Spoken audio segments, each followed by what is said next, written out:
Hello aspirants and welcome again to Legacy IAS Academy. In this current affairs lecture, we'll be seeing the factors that has shaped the 75 years of India-China diplomatic relationships. So, see, basically how a country behaves now can have a lot to do with respect to what has happened in the past. In the same manner, how the relationship between two countries is presently has a lot to do with respect to what has happened in the past. So that is what we are going to do in this lecture, trace the India-China diplomatic relations historically and see what led to us in the present situation. There are certain experts who have said that there were certain mistakes that India did. Mistakes in the sense that nothing wrongdoing as such, but probably we were too good to them. So let's see what is what is not in this entire lecture. Now before that, an important announcement of the regular batches that is starting from 17th of April and another one from 12th of March. These regular batches will be 5 days a week from 10 a.m. to 5 p.m. Now, if you are a working professional or are going to college and cannot commit your 5 days a week, so we have the weekend batch for you as well, which starts 19th April. Make sure of one thing: you enroll before the start of the class. That is the final date, right? At the same time, you should know that everything that is required for UPSC preparation will be provided under this particular program itself. So once you enroll for this, you will get everything that you need: the classes, the current affairs, the magazine, the books, the test series, everything till your personality test. I hope that's absolutely clear. One more important notification for prelims 2025 aspirant is to enroll for the free All India mock test series, which will going to give you the All India rank, of course, along with instant solution, and very importantly, the discussions will also be made available to you, which will play a significant role in improving your prelims marks. So get enrolled in this and take the benefit of it. Now, let's get back to the news. So we will be talking about the relationship that India and China has in order to understand the present scenario. So first things first, the seeds of distrust. Now, how the seeds of distrust were sown. See, anything you see in the world presently, you will realize it has something or the other to do with the let's say the colonial rules, the Britishers, the USA or the USSR. These are the countries you will find involved everywhere. You take for example, Germany, you take for example North Korea, South Korea, you take for example Middle East, you will find these Western worlds involved in some form or the other. Either they colonized it like the Britishers, etc., or what they did, they are fighting with respect to capitalism, communism like USA and USSR, East Germany, West Germany, so on and so forth. So here also, similarly, the seed of distrust which we are talking about, it is not that India and China started fighting with each other. No, it was the McMahon line that we are going to talk about. Of course, later on, we are in disagreement because we follow the rules, but we cannot say the same for our neighbors in general and China in particular. So what was McMahon line? McMahon line was, of course, you may call it a gift or an unwanted gift, or rather a curse of the colonial rule. So they drew a line between the then British India and Tibet, which was supposed to be the line. Now India wants to follow this, fair enough, it was drawn, this is the line, fair enough, we follow it. But then China disagrees to it and it does not follow the line. So that is how the disagreement starts. That is how the seeds of distrust were sown. And who played a very important role over here? The Britishers played an extremely important role in this case.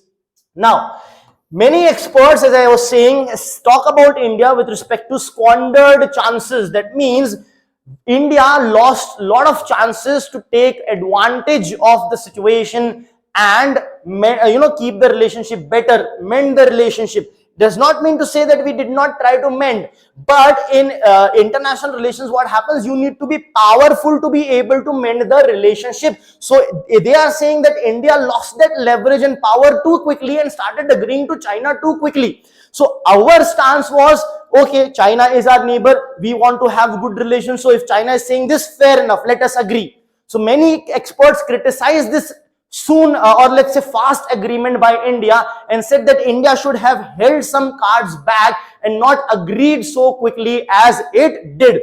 So in the book The Long Game, which talks about how Chinese negotiate with India, this book which was written by Vijay Gokhale, he talks about China coming up with their demands and India accepting the demands immediately. So China made accepting the one China policy non-negotiable with respect to any dealings which it may do. So it used to simply say to any country which wants to deal with it that boss, we can deal with each other, but the one China policy is non-negotiable. Means what? Tibet is also a part of China. There is no such independent country as Tibet. It is also a part of China. You have to agree to that. Only then we move ahead. So these are the clauses, the conditions China put, and India kept on accepting them. So it meant what?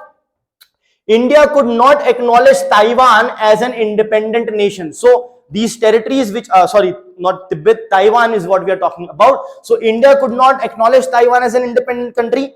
Now, only if India does that, only then China will move ahead. So India kept on doing it, as a result of which we kept on losing our leverage. Now, India's decision to maintain relations with countries like UK was seen as betrayal by China. So UK, it's a capitalist country, US capitalist country. Now China is socialist, communist, right? So if you are being friends with another such country with which China does not have good relation, so China considered that as a betrayal. Right? The same thing is not what we were doing. We were not saying China to not do this or not do that, but China was telling India what to do and what not to do. And we kept on agreeing to a lot of things. That is why it is said that we probably squandered the chances. Then China's invasion of Tibet in 1950 also raised serious concerns. Why it raised serious concerns for India? Because Tibet acts as a buffer region.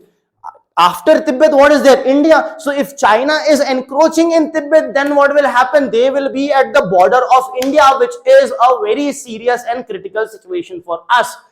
That's when in 1954, the Panchsheel Agreement was signed, which outlined 5 core values. Number 1, respect for each other's territorial integrity and sovereignty, which became very important after the aggressive invasion of Tibet by China. Second, mutual non-aggression. We both mutually agree to be non-aggressive to each other. Third, mutual non-interference. We will not interfere in each other's dealings. Then fourth, equality and mutual benefit. And 5, peaceful coexistence. So this was Nehru's Panchsheel, which was brought out, and we started thinking that Hindi Chini Bhai Bhai, that means Indians and the Chinese are like brothers. That kind of slogans were seen, right? However, did things become better? Of course not. In 1959, what happened? Anti-China riots broke out in Lhasa, the capital of Tibet, because aggression was there, invasion was there. So a lot of protests broke out, not just in general, but specific protests. For example, Women's Uprising Day, that is on 12th March 1959. Thousands of Tibetan women also protested. When that happened, India did one thing, that Dalai Lama was given sanctuary in India, provided sort of shelter in India, which of course is going to infuriate China. So should we have not done that? See, on humanitarian grounds, on what China was doing, which was incorrect, India has always taken the side of the country or the, the group or the section which is doing the right or which is in the right. And that is exactly what we did over here. Probably a better political decision would be to not to do that, but then Chinese aggression was further increasing, and we also cannot be taken for granted or come off as a timid state. So we did provide this. We did provide Dalai Lama the sanctuary in India or shelter in India, which of course going to infuriate the Chinese. Now, further in 1962, or let's say post 1962, India's ties with USSR was growing. So India and USSR, which are considered to be all-weather friends, their ties were integrating more and more. So ties with Russia means the then USSR. Now this became concern for China, right?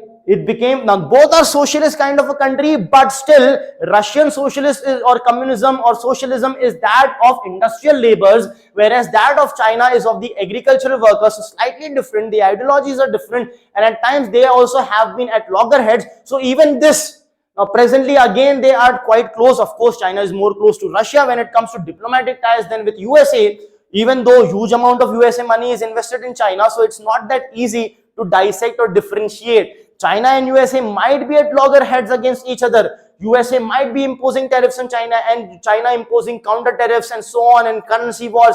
But at the same time, USA has trillions of dollars invested in China, so on and so forth. Now, having said that, India's close ties with USSR were also a concern for China.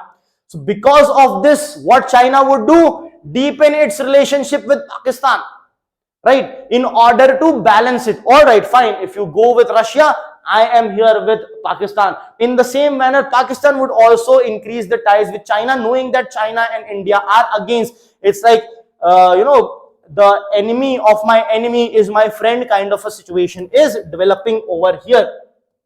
Now, the great power triangle. Now, China's India policy has been shaped by the view of the larger great power strategic triangle. What do we mean by that? See, China always, let's say you can say, never considered India as a superpower. China was rather trying to do what?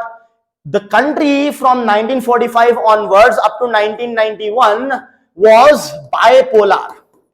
Bipolar as in there were two countries that were ruling. You have the USA and you have Russia, or the then USSR. And China wanted to be the third player here. So that is the great triangle that we are talking about. And it never considered India a part of this. India was just being managed by China in order to manage these two countries.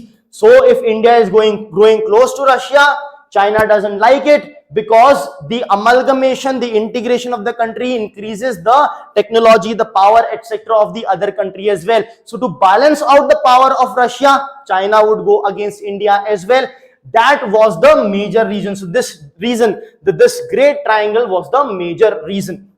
Then subsequently, during the reign of the then Honorable Prime Minister Mr. P.V. Narasimha Rao, there was a Peace and Tranquility Agreement signed in September 1993. However, after that, what happened? China suddenly increased its productivity, increased its economy. Why was it able to do that and India lagged behind? Because India proceeds along with democratic values, democracy, and China does not care about democracy. So its development is built on millions and millions of lives that might have been lost in doing so. But then a lot of lives taken by the state themselves. If you check about the Tiananmen Square, if you do the same Google's, or if you do the same search in China, you may not get any results. But fortunately, we live in India, so you can just give a Google search of Tiananmen Square. You will realize what kind of brutality the Chinese have done on their own citizens, which is the cost of their development. India, of course, does not want that kind of development. That is why we have been lagging behind, but still doing quite well, because we move ahead with democracy. So what are the lessons learned, challenges, and way forward? Lessons learned is that dehyphenation policy, which is already in place, means what I do with one country has nothing to do my relation with another country. As simple as that. The challenge is to ensure that we balance our relationship with Western countries as well as with China, Russia, so on and so forth. And the way forward, of course, is to be one of the superpowers of the world, so that we play a significant role. When you are a superpower, you will be listened to. India does have nuclear power now, so that is why a very high reason why big countries listen to India. We also further want to become a superpower. How will you become a superpower? When you have high amount of soft as well as hard power. Hard power is the military power, and soft power is the intellectual, cultural, all these kind of power, in the sense that in USA also, if USA citizens are talking about India, you can say that India's soft power has increased. So that should happen throughout the world. That's when the soft power will increase, and the hard power of military power, we are on course of increasing this year on year, and one fine day become one of the superpowers of the world. Thank you.